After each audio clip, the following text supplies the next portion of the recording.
astaghfirullahal azim min kulli dzambin azim la yaghfiru dzunubana illa Allah rabbul alamin. Kanjeng Rasul nyarioskeun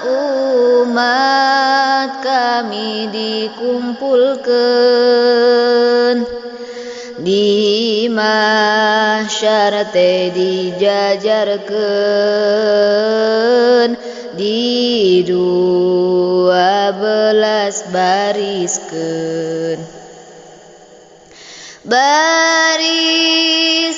nu kahijina eueuh suku jeung leungeunna eta jalma di dunyana teu akur jeung tatanggana pindah rupa nu kadua jeung bagong hampir sarua eta jalma di dunyana nu sot ninggalkeun salatna barisan nu katiluna sagede gunung beteungna pinuh oray jeung langgirna di dunya tara zakatna ari nu nomer rabi'ah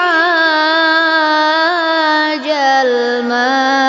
ngagolok-gok darah tina sungut siga utah keur dagang sok loba sumpah ari anu kalimana jalma bareuh jeung bauna eta jalma di dunyana nu doraka ka manusa ari anu kageunepna diteuk-teuk beuheung biritna eta jalma di dunyana sok jadi saksi palsuna ari nu nomer sabi'ah jalma nu teu boga letah kaluar darah jeung nanah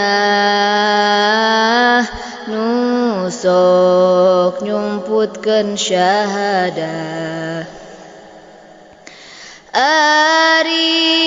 nu kadalapana nu dijungkirkeun awakna sukuna kana pundukna tukang zina di dunyana ari nu kasalapana jalma teh hideung beungeutna bolotot dua panona beteng pinuh ku seuneuna eta jalma di dunyana nu ngadahar hak yatimna mangka ke di akhiratna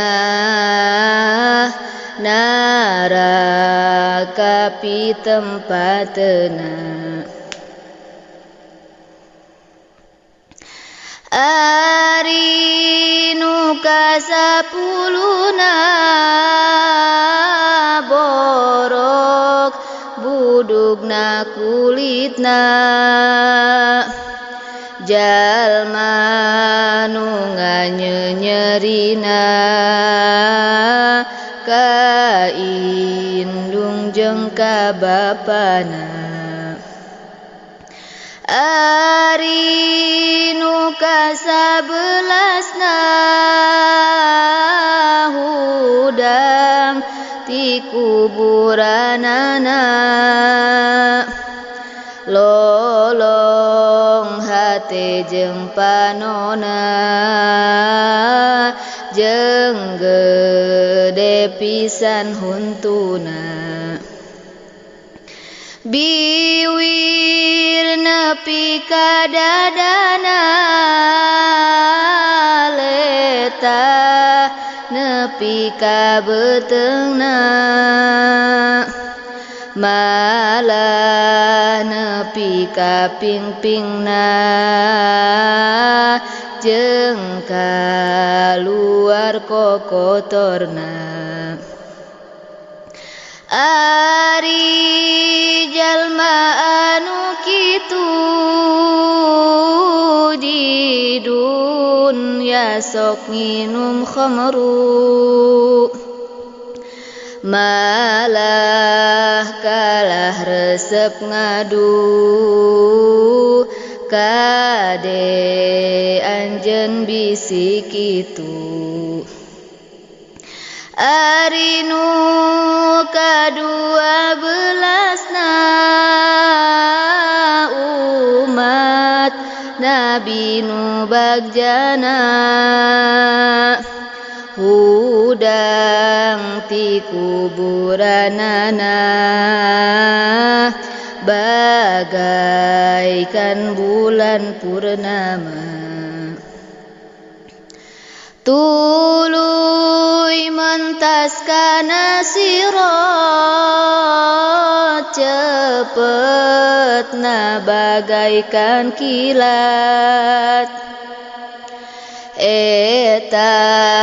jalma nu sok salat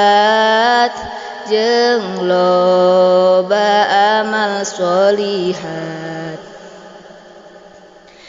jeung dina tungtung hirupna tobat ka pangeranana tina kasalahanana